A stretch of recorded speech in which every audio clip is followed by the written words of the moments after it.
Greetings, administrators, faculty, friends, family, guests, and graduating seniors of the class of 2020. Welcome to the Central State University virtual commencement ceremony. I know that right now is a very emotional time for everyone, and this too shall pass. For family and friends, the sense of pride you have in your graduates' accomplishments is unmeasurable. You all have a sense of joy in knowing that the individual you watch grow up or grew up with has earned a college degree. Although we are living in an unprecedented time, nothing can hinder the feeling that we have as becoming graduates. Upon arrival to Central State, many of us quickly made new friends, went to the infamous cafe, and prepared to create the greatest memories of our lives. Deep down, we were all filled with that sense of fear aching in the pit of our stomachs. The fear of the unknown, the fear of failure, and the fear of nobody waking us up for our 8 o'clock classes.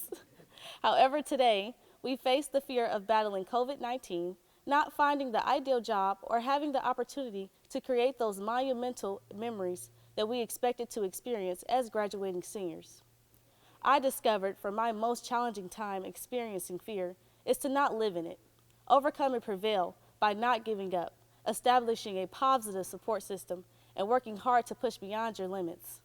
Shortly into the beginning of my second year here at Central State and my first year as a resident advisor, I discovered that I was going to become a mother. Fear instantly set in, and I thought to myself, what was I going to do? How was I going to finish school? What were people going to think about me? I immediately consulted with my mother and others close to me about my options. Their words of encouragement and guidance filled me with so much confidence, love, and most importantly, faith.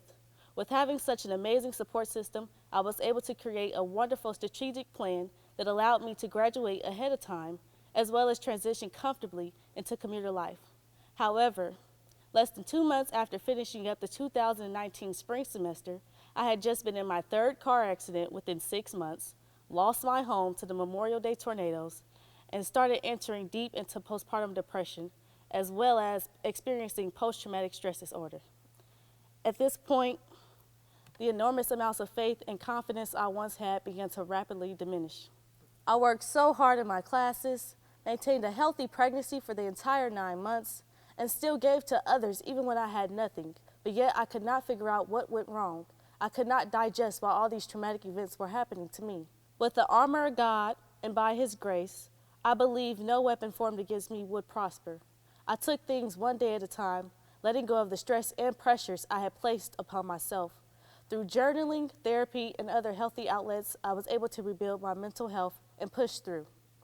Whatever obstacles you encounter along your journey, you have to know that there is a way over, around, or through them. These obstacles do not inhibit your progress, but they can inhibit your confidence. Take action, be accountable, and be responsible. Every person you have connected with and everything that you've ever accomplished is the result of you taking action. You have a choice. You can either be the passive victim of your circumstances, or you can be the active soldier for your own life. Just keep in mind, what you perceive as going wrong is usually the very reason that other things are going right. Thank you again to all of those who have helped me to achieve great things and perform at my highest potential. I am very honored and humbled to be recognized as the top scholar of the graduating class of 2020. To be honest, I did not expect it, but as the old saying goes, expect the unexpected. Always remember, for we are troubled on every side, yet not distressed. We are perplexed, but not in despair. To my peers, do not lose sight of your goals and do not forget all that you have accomplished. As students of Central State University, we've learned a primary lesson from each other, and that's to be resilient in any situation. We all have the capacity of doing great things. We have already proven that through our attendance here today. But don't ever underestimate the power you have to be successful. You are now a Centralian for God, for Central, for State.